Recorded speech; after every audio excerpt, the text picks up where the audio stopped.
Welcome back, America. Perfect man for the time, our man Newt Gingrich. You're a historian. You have great perspective. Newt Gingrich, let's cut to the chase here. You had this spectacular military action by the United States, spectacular engagement by Israel, not a single American injured. Everything came back perfectly. The nuclear sites are blown out. The Democrats are arguing impeachment, that he violated the War Powers Act. The Isolationists act like they wish something negative had happened. The media are attacking.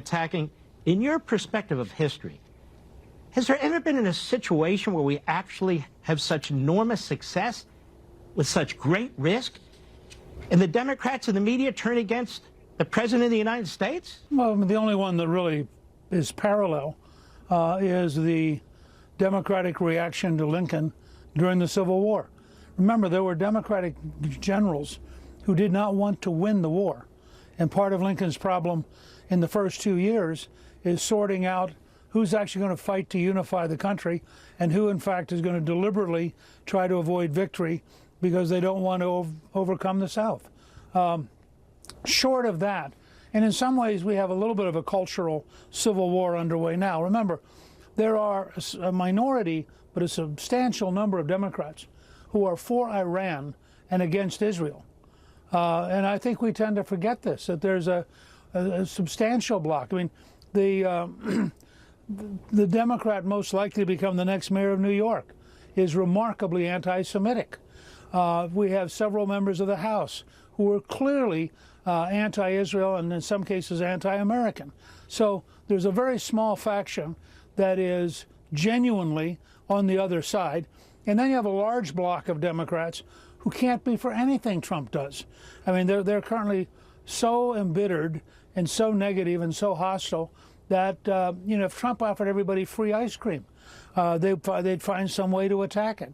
So, and that is unfortunate because what the American military achieved acting on President Trump's orders was truly astonishing in every way. The complexity of it, the reach of it, the degree of effectiveness.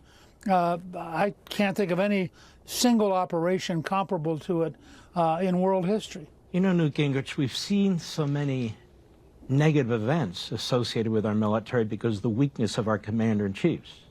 Obama, Biden, some of the others whose names I will protect.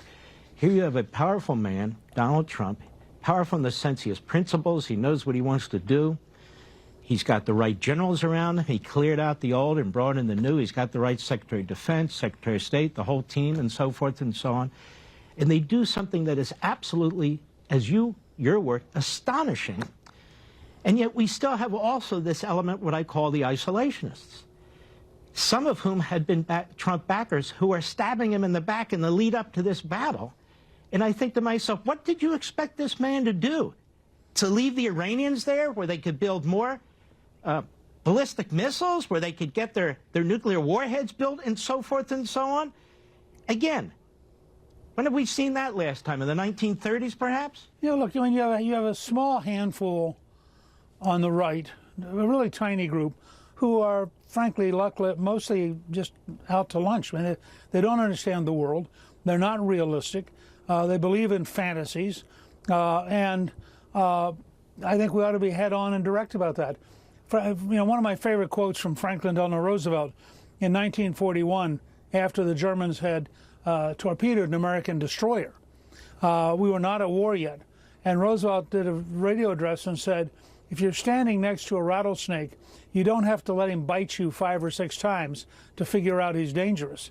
And I think what Trump did in making the decision that he would give the Iranians 60 days. Trump had been clear for 20 years, even back as a businessman, Iran could not have a nuclear weapon. And so he said, I'll give you 60 days. At the end of the 60th day, on day 61, Israel attacked. And again, Trump said, I really wish you'd reach an agreement. When they didn't, he took out all 3 of their nuclear facilities in one night. We'll be right back.